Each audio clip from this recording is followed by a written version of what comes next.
Me 42 male with my fiancé 38 female of 1.5 year. We're planning on moving in together and things fell apart. What now? My fiancé Amy and I were dating for a year before getting engaged. I have 2 teenage daughters and she has a 5-year-old daughter. Our relationship has been great, except for a few things. We live on separate sides of town, which means we don't see each other all of the time. When we do, we spend our time in her area. She doesn't have a close or really any relationship with my daughters. We were planning on moving together and buying a house close to her daughter's school since she has a long way to go. My daughters will be a senior and freshman in high school this upcoming year. They would continue to go to the same high school and would have to drive across town 35 miles to get to school. Their mom moved to a different city about 9 months ago and they stay with me full time. My parenting plan hasn't been updated to reflect that though. Now since about 3 months ago, my relationship with Amy has been going downhill. She has been getting very mad and taking things out on me. About a month ago, she yelled at me in front of the kids due to not getting a house and she was blaming me. I have never been spoken to like that before and she showed signs of being emotionally abusive towards me. I'm afraid of doing something that she will get mad at or not what she wants. My daughters feel the same way. After a few weeks, we decided we were not going to buy a house together and move in. We almost broke up and recently decided to give it one last chance. She has been super nice and loving towards me the last few days. She apologized for being crazy and said that she wanted to work on it. I had already sold my house since I thought I was moving and had to be out in a few days. I'm loading my items into a pod this weekend and she never offered to help me. I didn't ask. I don't feel supported in this move, unless it is to move near her. I'm trying to figure out how to move forward. I want to buy a house near my daughter's school so they are still close and continue to be involved with after-school activities and their friends. Amy wants me to buy a house closer to her so we can work on our relationship.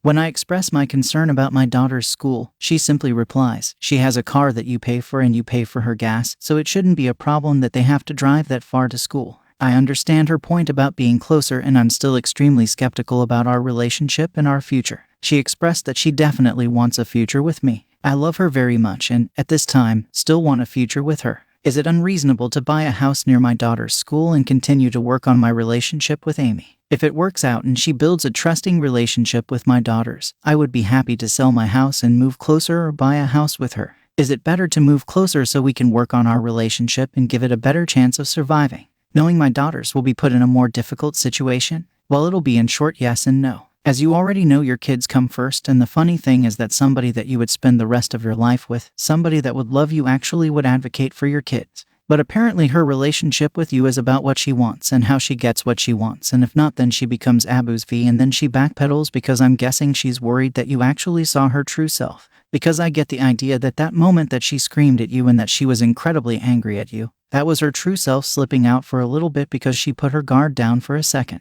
The rest is a facade. I mean, let's face it, she has no interest in forming a relationship with your daughters and she dismisses you when you raise up your concerns about that. And I know this is a lot of speculating, but I get the impression that this person would be happy if your daughters weren't a part of your life and had moved away with her mom. So OP, if I was in your situation, I would prioritize my daughters in order to find a house, and if Amy's love is as strong as she says, then I think the distance shouldn't be a problem, particularly if it's to benefit your daughters. Like I said in the beginning, somebody that loves you would advocate for them. And what do you guys think about this whole situation? What would you do if you were in OP's shoes? Let me know in the comment section, and now let's move on to the community comments to see what they said. Ivy the Witch says, "It's easier for a 5-year-old to change schools than a teenager. She doesn't come across as someone who is super supportive of your choices or parenting style, and I honestly think that the two of you should consider a compromise in the housing issue if you decide to push forward. A halfway point in the city would be an option, but honestly, it seems like she is someone who maybe is used to having things her own way. I don't know, just a thought."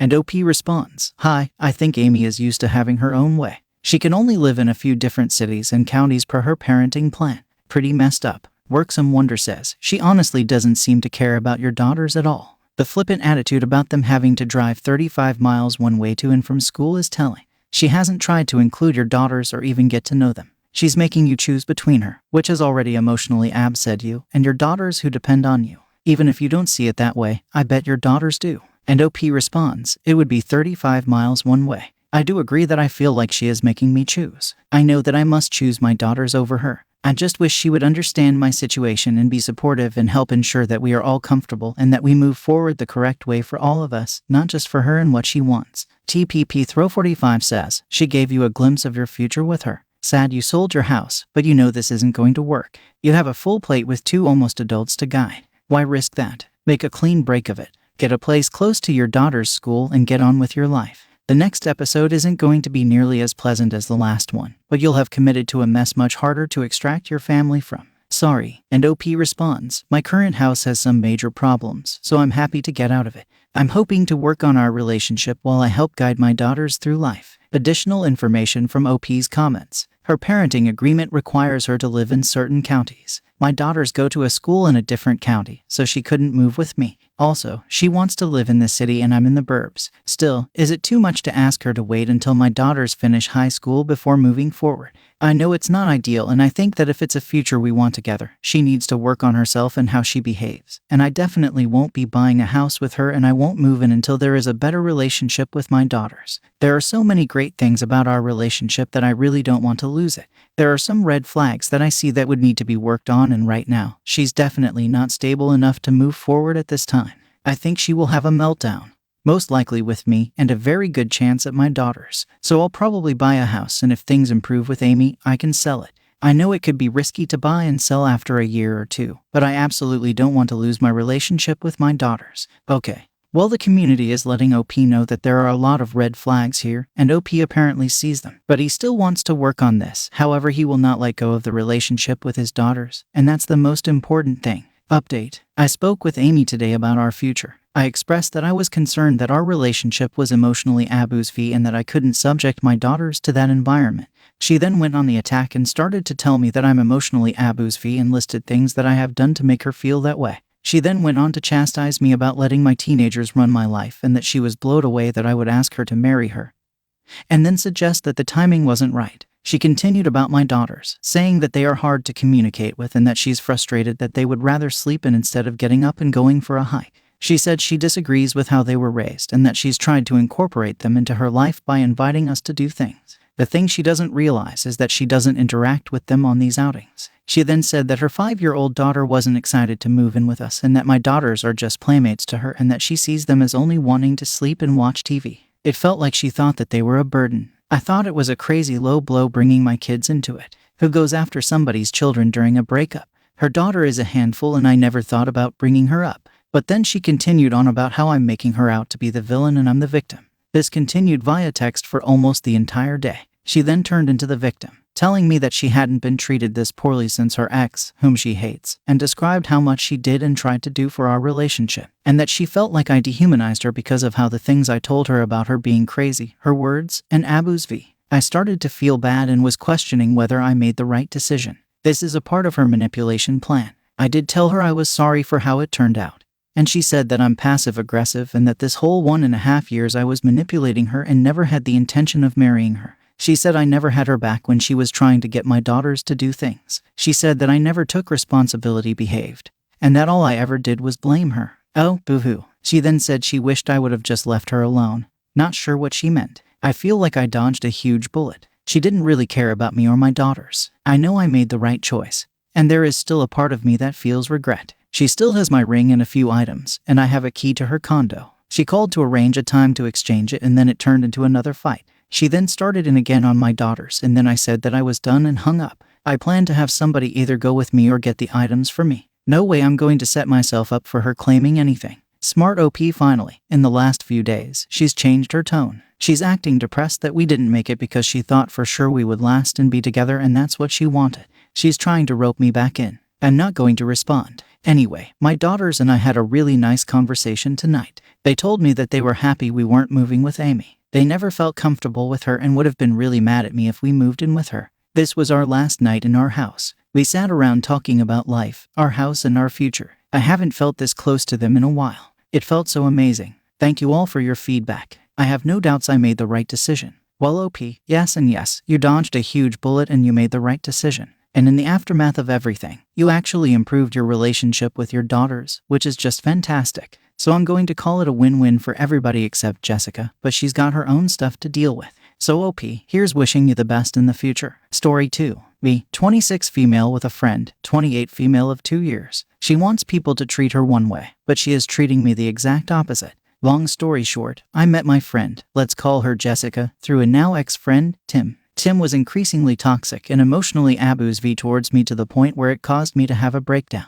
I cut off all contact with Tim, but Jessica retained contact. I wasn't super happy about this. Not only did it bring up really bad memories for me and seemed like she was minimizing the absence, but I was also afraid it was unhealthy for Jessica. After talking about it, Jessica decided to remain friends with Tim, but distance the relationship a tiny bit and also to never discuss it with me or me with Tim. I accepted that Jessica could make her own choices, but did allow myself some distance between myself and Jessica. Fast forward about 7 months. Jessica has a whirlwind romance, gets engaged, finds out that she isn't compatible with the person at all, and ends horribly. Jessica becomes depressed and starts leaning on me for support. I make myself as available as possible to her because I don't want her to feel alone. However, Jessica is lashing out and cutting off everyone who has any form of contact with her now ex-fiancé, which is a large group because they are in the same graduate program, which happens to include my long-term boyfriend's mother. My boyfriend's mother tried to mentor her through this because it was a difficult and emotional situation.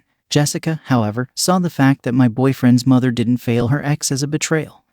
Which admittedly, the ex isn't a great student, but this is ridiculous. Now she is bashing my boyfriend's mom at me, putting me in an awful position because I am also worried about her depression and the fact that she has burned so many bridges. Fast forward 3 months to now. To make everything worse, and to get back to the first bit of information, she is now hanging out with Tim a lot and posting it all over her social media. It felt like a slap in the face when I first saw it. I called my boyfriend crying. My boyfriend and I are supposed to be going out to dinner with her soon and I don't know what to do. Cancel it. I feel she's being hypocritical to throw tantrums when people even speak to her ex in a professional context. But she is still close friends with someone who absed me. I feel angry and hurt, but also worry about her. Can anyone give me any advice or perspective? If I should cut off contact, how do I do that without feeling guilty because she is still depressed? If I shouldn't, what should I be doing to make things better? Well, it would be, in my opinion, she's not your friend and she's pretty self-absorbed. Like that thing with your boyfriend's mom. From the way you wrote it, I get the impression that your boyfriend's mom was a teacher to the both of them, and because she didn't fail the guy because he dumped Jessica or whatever, she saw that as a betrayal. Yeah, I'm sorry, but that's nuts. Anyway, to your main question, how can you cut her off without feeling guilty? Well, I think that's mainly up to you, but you just need to internalize that her depression is not your responsibility. And if she's hanging out with Tim and you're worried that she is hanging out with Tim and it's bad for her, well, she's an adult, she's making her own decisions. However, if you're really worried about her that much and you want to try to help her out before you cut her loose, well, then see if she still has any other friends or family members that could help her out in this time of need, and you can just hand it over to them and move on with your life. And what do you guys think about OP's situation? What would you do if you were in her shoes? Let me know in the comments section, and now let's move on to the community comments to see what they said. Sanjaner12 says, reality check. People breaking up can't expect their entire social groups to simply refuse all contact with one or the other. Life doesn't work that way. It's reasonable to go no contact with anybody toxic to you. It's unreasonable to expect everyone else to do the same. But she seems like somebody you could very much do without. And OP responds, I should elaborate. Tim wasn't just toxic, he was incredibly abusive. He gaslit, demeaned, and isolated me until I had a series of anxiety-centered breakdowns that led me to a dark place. Self-harm. That then led me to being taken out of my education for a semester. I didn't expect her to go no contact, but right now, she is acting like they are the best of friends. And with the way she has reacted to people even keeping a business-like relationship with her ex, makes it feel like she either doesn't see the hypocrisy there or is actively invalidating what I went through. God rests in reason says, what reason do you have for feeling guilty? In fact, let her be the one to cut you off. Boom, guilt-free and don't be response. I don't know. I worry that since she is depressed and acting rashly, she might do something to harm herself or her future. I have been there for her through all of this. I'm not sure the stuff with my boyfriend's mom and Tim are really changing how I see this. To which OP gets a response. Why are you taking on the responsibility of her mental health? If she's going to harm herself, there's a lot more wrong with her than you could have possibly caused no matter what, and certainly more than you're equipped to deal with. And finally, Fat Poofenland says she's not your friend. Concise and to the point. Okay, well, the community in one way or another is encouraging OP to let Jessica go, and apparently OP is on her way to doing that. Update. So Jessica messaged me the other day flipping out. She was mad because she had found out that 2 acquaintances that graduated before us were having a small wedding shower with just close friends and immediate family on campus. She found out because another friend asked to stay with her that weekend, both to see Jessica and to go to the shower. Jessica isn't invited to the shower because she isn't that close to the couple. Well, she saw it as a great personal insult and ranted and raved at me about how much she hates all of them and has now cut off both the couple and the other friend. Then things got nasty. I tried to get her to calm down and she started talking about how she is going to crash the party and make sure they are miserable and how she hopes they divorce or if they try to have kids that all they get are miscarriages. Really hateful things. Then she starts going on about how everyone is treating her like the bad guy for doing these things when really they are making her do them. I told her off in a major way and told her I was going to contact the couple to warn them. Then she told me that I of all people should understand her pain because of how Tim treated me, who she still talks to, and to go F myself, and unfriended and blocked me. It's funny because my boyfriend and I were working on a plan to cut her off, based on the replies to the original thread, and then she did it for me. Unfortunately for her, she isn't on good terms with her family and has no close friends other than Tim. Whatever, I am letting her make her own decisions. I am not her punching bag, so I'm staying away, and of course, the minute she unblocks me, I will be blocking her. I am done. I have the support of the people who care about me and a few others I have talked to who knew what was happening and built a little support system to encourage me in this. It's a relief to be able to say that. I have contacted the couple and warned them, and they are taking precautions. It's gotten to the point where everyone can see what is really happening, and she has very little influence on people who matter. At this point, people are more worried that she is a danger to herself. I am staying as far away as possible. Kinda glad the toxicity is gone. I am also really thankful for the advice you all gave me. Well, OP, I don't know if it's a happy update, but it's definitely a positive one now that Jessica is out of your life. Hopefully she gets some help and works through whatever demons she has, but they're certainly not your responsibility.